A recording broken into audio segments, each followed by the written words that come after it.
você ficar assim?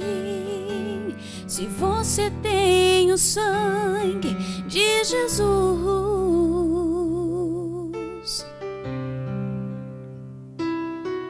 pra que chorar assim? Se você tem vitória lá na cruz, pra que dizer um não? Se pode, diz assim, no seu poder.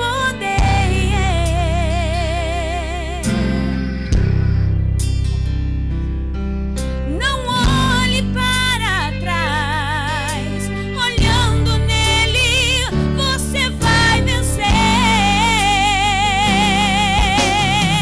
É em nome de Jesus que você vai enfrentar inferno todo de uma vez.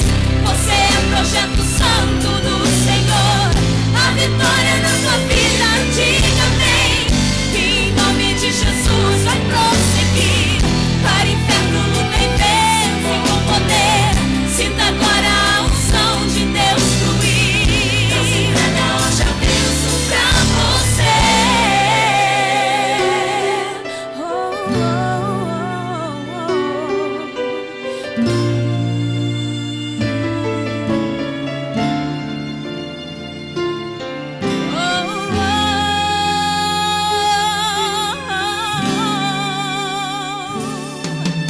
Não deixa ser vencido. Jesus é o teu abrigo pra viver.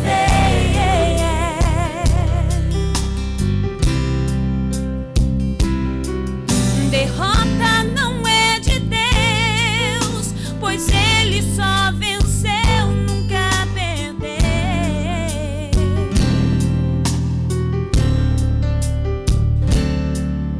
Levante sua mão, comece a louvar, chegou a hora.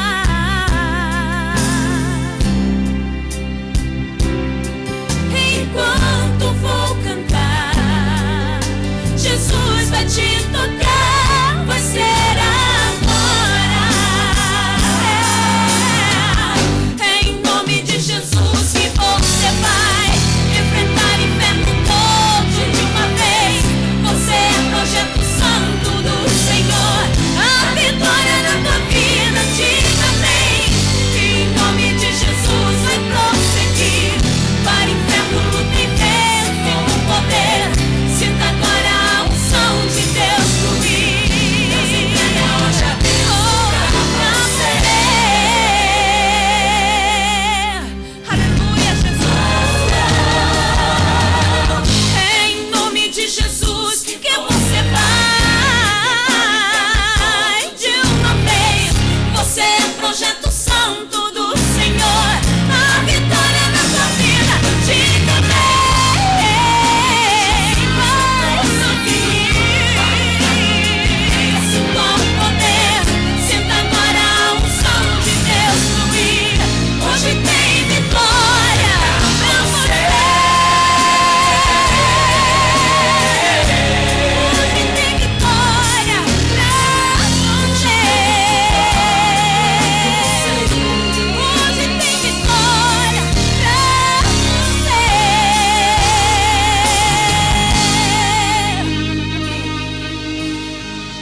Hoje tem vitória pra você.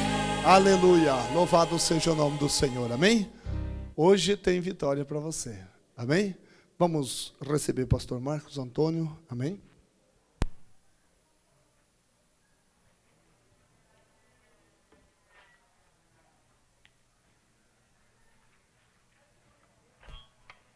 Meus amados irmãos, antes de ler o texto de João capítulo 4, versículos 23 e 24, e vamos ler também no profeta Isaías capítulo 6, quero deixar aqui registrada a minha palavra de gratidão a Deus e ao pastor desta igreja, pastor Silvino Radic, este ministério local, toda a equipe da escola bíblica esta equipe que tem trabalhado com tanto denodo ao lado do seu pastor. Eu acredito que eu faço minhas as palavras dos irmãos, e de igual modo, os irmãos fazem suas estas minhas palavras, de que esta equipe é nota 10.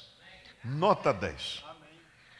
A gente observa ali o denodo desde a secretaria, os irmãos que estão trabalhando aí na parte logística, o setor aí dos transportes, as irmãs do refeitório, da cozinha, com tanto amor, atendendo professores, alunos, inclusive o funcionário da igreja importado de Curitiba para esses dias, o irmão Michel, que veio trazer também o seu apoio, a sua cooperação.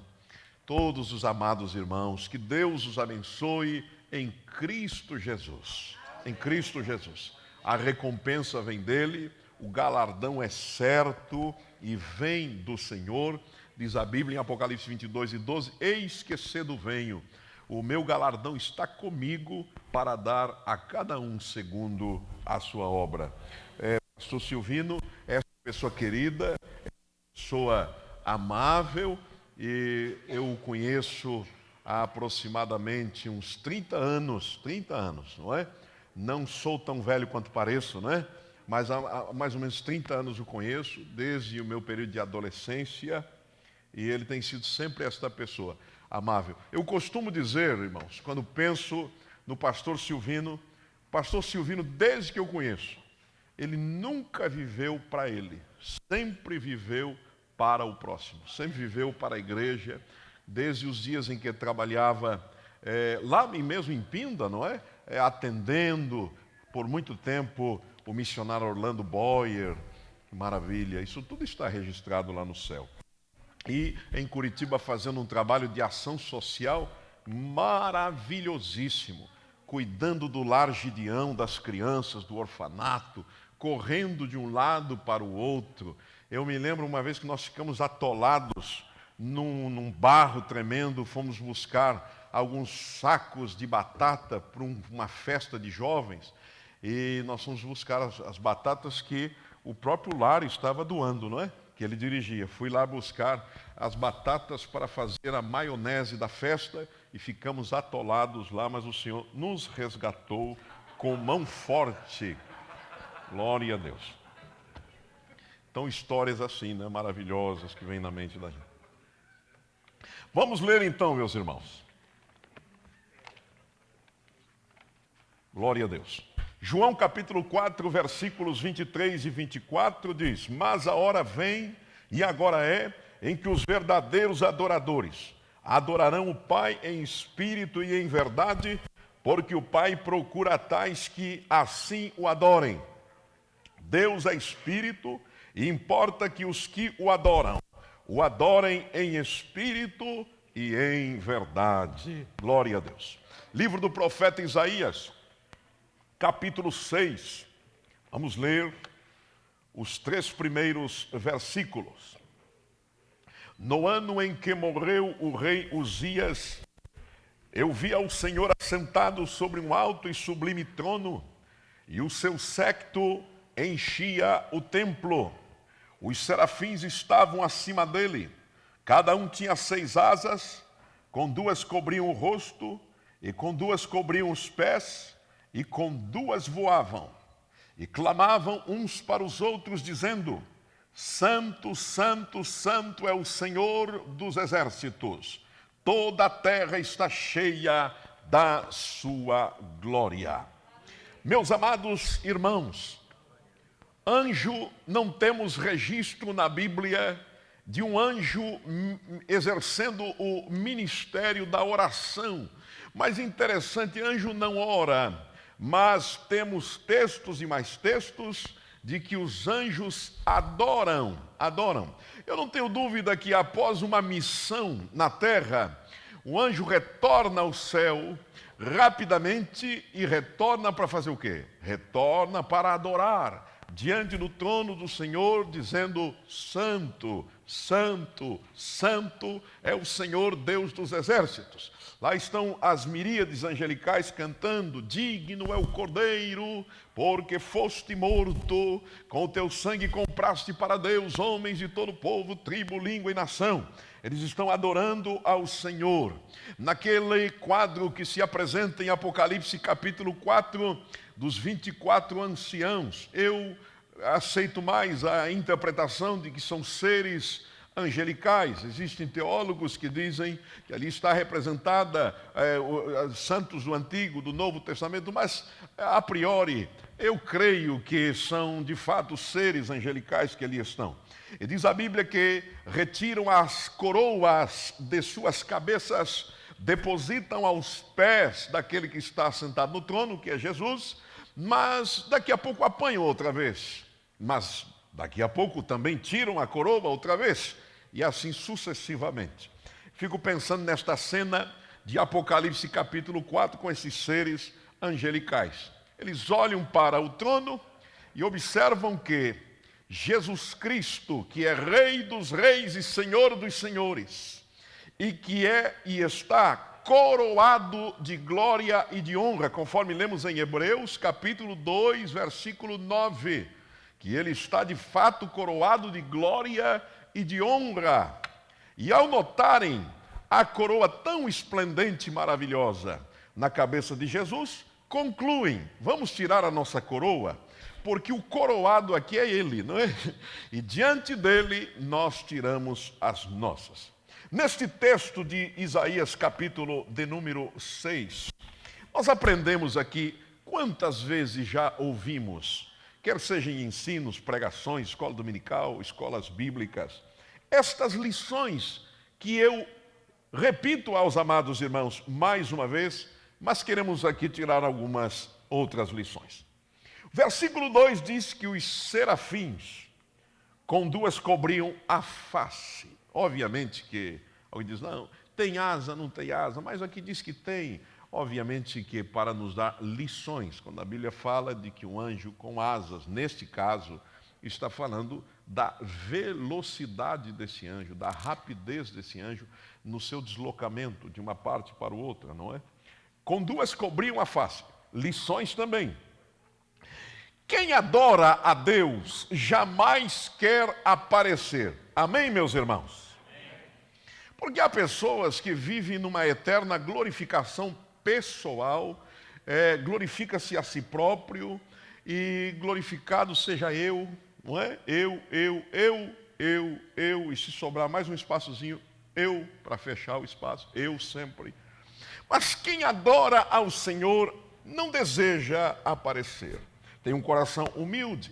Lembrai-vos de João Batista, que disse: convém que ele cresça e que eu diminua. Quando nós falamos com referência a Jesus é assim, não é? Quando a gente fala com respeito ao nosso pastor presidente, eu conheci um irmão que, muito fiel ao seu pastor presidente, mas desejoso de ascender no ministério, o que não é pecado, então ele sempre dizia sobre o seu pastor: convém que ele cresça e eu com ele, não é? Mas com referência a Jesus, então convém que ele cresça e eu diminua, não é? Meus irmãos, o apóstolo São Paulo, que nos dá lições preciosas, muitas lições, dentre elas a preciosa lição da humildade, Basta ler Filipenses capítulo 2, quando Paulo aconselha aos crentes em Filipos e também a nós outros, dizendo: cada um considere os outros superiores a si mesmo. E em seguida ele diz: haja em vós o mesmo sentimento que também houve em Cristo Jesus. Sentimento de renúncia, sentimento de despreendimento para servir, sentimento de plena solidariedade, de perdão, coração compassivo e perdoador, amando ao próximo de todo o coração. E o apóstolo São Paulo, um exemplo de humildade, eu gostaria, se você desejar anotar, porque Eu, quando percebi isso na Bíblia, achei isso muito interessante. Quando é que Paulo diz que é o tal? A ocasião, o momento em que Paulo diz que é o principal. Ele diz assim: eu sou o principal. Se alguém chega aqui e diz assim: eu sou o tal, não é? Eu sou o principal, certamente não o olharíamos com bons olhos, né? Já teríamos assim uma certa reserva. Mas Paulo um dia disse: eu sou o principal. Mas dos pecadores. Quando ele disse que era o principal, era para dizer: eu sou o principal dos pecadores. Primeira carta a Timóteo, capítulo 1, versículo 15. Dos pecadores eu sou o principal. Principal. Isso com referência aos pecadores. No ministério, agora Paulo já estava no ministério. Já fazia parte do colégio apostólico. Então ele escreve em 1 aos Coríntios, capítulo 15, versículo 9. 15 e 9 de 1 aos Coríntios, dizendo: no ministério eu sou o menor. Dizendo: eu sou o menor dos apóstolos. O menor. Em Efésios, capítulo 3, versículo 8, eu repito, Efésios 3 e 8. Noto que os irmãos estão anotando. Efésios 3 e 8. Ele diz: dos santos, eu sou o mínimo. Olha que interessante essa escala, né? Dos pecadores, o principal. Agora eu posso dizer que eu sou tal mesmo. Eu fui o que mais pequei. Eu sou o principal. No ministério, eu sou o menor. E na igreja, eu sou o mínimo. O mínimo. O mínimo. Interessante que antes do Pentecoste, a gente lê assim, percebe nas entrelinhas da Bíblia e também nas linhas, porque a mãe de 2 discípulos até intercedeu junto ao Senhor, dizendo: meus 2 filhos queridos do coração, Senhor, lembra-te dos meus 2 filhos, porque são meninos bons, não é? São meninos, esses meninos têm muita capacidade e têm bem mais que esses outros. Então o Senhor coloca no teu reino um para ser ministro da fazenda e outro para ser ministro do planejamento. Os irmãos conhecem a história, não é? A resposta que o Senhor deu: estáis preparados para beber o cálice que eu beberei? Mas antes do Pentecoste a gente percebe cada um dizendo assim: eu sou o maior. Eu sou o maior, dizia Bartolomeu. Eu sou o maior, dizia Tomé. Eu sou o maior, dizia Pedro. Eu sou o maior, dizia João. Eu sou o maior, dizia Tiago. Mas com a vinda do Espírito Santo inaugurando a igreja, eu acredito que não houve só um batismo no Espírito Santo, no sentido de plenitude espiritual, revestimento com autoridade e poder, mas houve também um batismo de amor, de quebrantamento, de humilhação, de humildade. E depois do Pentecoste, quem é o maior? Aí chega o João: filhinhos, eu é que sou o maior, o menor. Aí o Pedro: não, eu que sou o menor. Eu que sou o menor. Cada um queria ser o menor. Aí Paulo diz assim, como que dizendo, né? Para todo mundo. E para provar que eu sou o menor, eu vou deixar escrito aqui: eu, o menor de todos os apóstolos e o mínimo dos santos. O jornalista Armando Nogueira, uma vez, em um de seus escritos, ele colocou uma fábula de um galo vaidoso que reuniu os bichos todos da fazenda e disse assim: vocês sabiam que o dia só nasce porque eu canto? E para provar isto, amanhã o dia não nascerá, porque eu não cantarei. Aquele toco eu subo todos os dias ali e canto e o dia nasce. Mas amanhã eu quero publicar que amanhã é greve de canto de galo. greve, não canto e o sol não nascerá, o dia não vai nascer. Ninguém fique pensando que o dia nasce, é porque eu canto e aí o dia nasce. Então, jumento, boi, vaca, jegue, burro, pato, ganso, todos naquela expectativa, então ficaram esperando, ficaram todos esperando. E deu 4h30, e 5 horas, 5h30, e um pontozinho de um raio de luz atrás da montanha, brotando, e o sol veio com força total, para dar uma lição, parece até mais que nos outros dias, iluminando aquele vale, e daqui a pouco, um dia perfeito, e aí todos viraram para o galo, não é? Como dizem as igrejas neopentecostais, né? E aí, varão? É? Não é? E aí, varão? Então, meus irmãos, então tem muita gente assim, não é? Como esse galo vaidoso desta fábula. Irmãos, eu cante ou não cante, pregue ou não pregue, presida ou não presida, a obra do Senhor vai seguir e o dia vai continuar nascendo, porque a obra é de Deus. Se eu sair, Deus põe o melhor do que eu, não tem ninguém substituível, Ele controla tudo, Ele sabe tudo e Ele sempre tem o melhor para a sua obra. O importante é estar na sua presença, sabendo que dependemos dEle. E Ele disse, sem mim nada podeis fazer. Podemos dizer amém? Amém. Quem adora não quer aparecer. Esta é uma preciosa lição que os serafins nos dão. Com duas cobriam a face.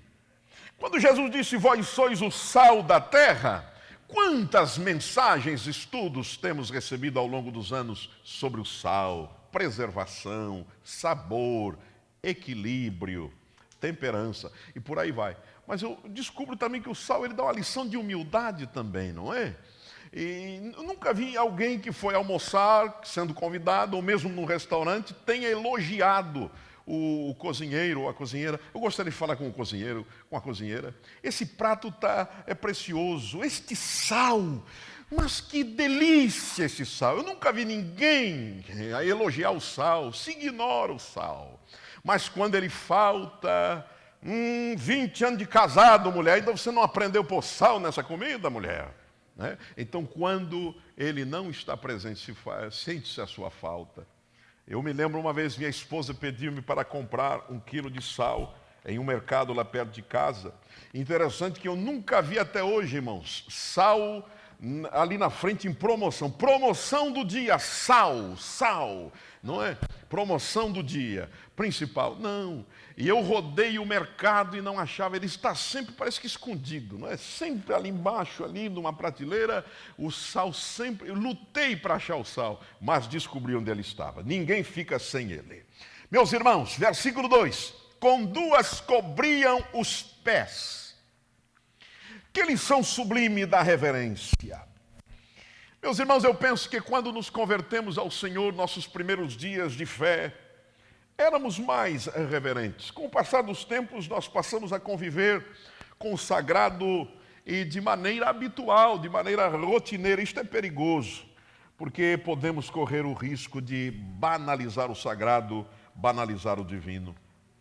Um fator que contribui muito para que isto aconteça, principalmente conosco, é o envolvimento exacerbado com a obra, as atividades que não param, um ativismo acentuado, quando não há mais tempo para a devoção, para a oração, para a consagração, para o estudo da palavra. Deus nos ajude para que quando estivermos, como estamos sempre na presença do Senhor, tenhamos reverência. Vamos ao versículo 2 novamente. Com duas voavam. Quem adora a Deus não quer ficar ocioso, nem parado, estacionado. Ele quer estar sempre fazendo a obra do Senhor.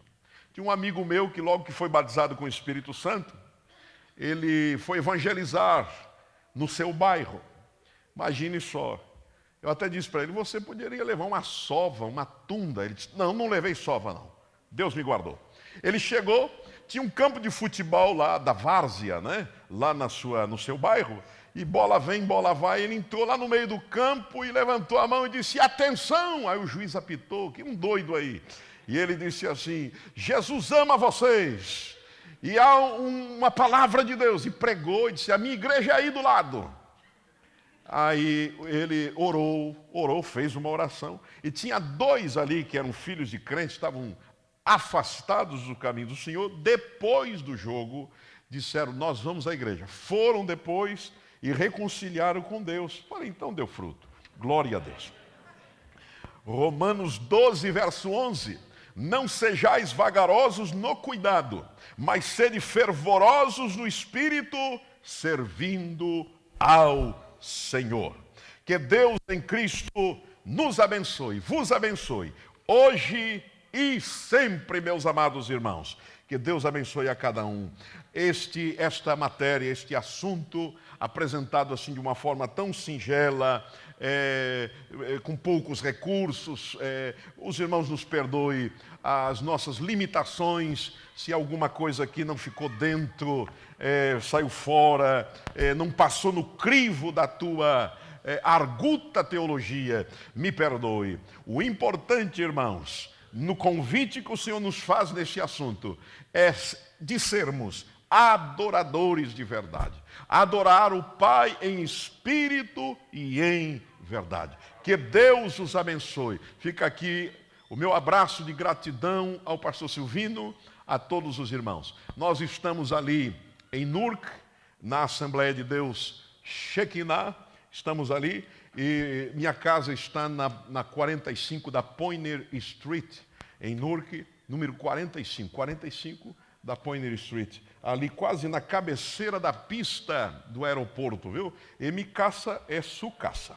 Muito bem, vamos estar todos em pé e vamos orar ao Senhor. Ó Pai querido, nós te damos graças por esta escola bíblica. Nós te louvamos, Senhor. Tu és bom, Tu és maravilhoso, Tu és glorioso. Não há Deus tão grande como Tu, Senhor. Tu és amorável, Tu és nosso melhor amigo, amigo dos amigos. Tu és o Senhor dos senhores, Rei dos reis. Abençoa os Teus obreiros e obreiras com graça e paz. Abençoa-nos grandemente. Ajuda-nos a sermos cada dia adoradores fiéis. Adoradores, Senhor, não apenas no momento de culto coletivo, mas que seja a adoração o nosso modus operandi, o nosso modus vivendi também, Senhor, para a glória e louvor do Teu precioso nome. A Ti oramos no nome de Jesus. Amém. Quero deixar aqui o meu abraço de gratidão e quero abraçar a todos agora. Abraço. Alguém diria que será um abraço virtual, mas não é virtual, não. É real mesmo. Abra os seus braços aí. Faça assim como eu estou fazendo. Viu que beleza? Maravilha. Abraço gostoso. Não? Tudo bem.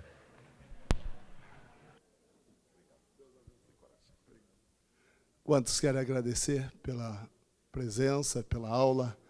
Amém? Amém? Glória a Deus. Que Deus possa abençoar o pastor Marcos. Muito obrigado por essa dedicação, esse carinho. Tá? E o povo está alegre. Quantos estão felizes, quantos estão alegres? Vocês querem agradecer a ele? Vamos ver? Amém. Eu queria convidar, deixa eu ver aqui, pastor Samarone, vem cá. Dá um abraço ao pastor Marcos, em nome da turma, né? Em nome de todos os irmãos. Aí. Amém. Deus abençoe, muito obrigado.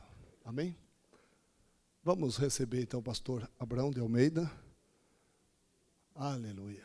Está quase terminando, irmãos. Eu sei que vocês estão dizendo, mais um vai embora, né? Mais um, acabou. Agora, se vocês quiserem, nós podemos começar uma outra escola bíblica, não tem problema. Amém? Vamos começar outra. Eu gostaria, irmãos, que vocês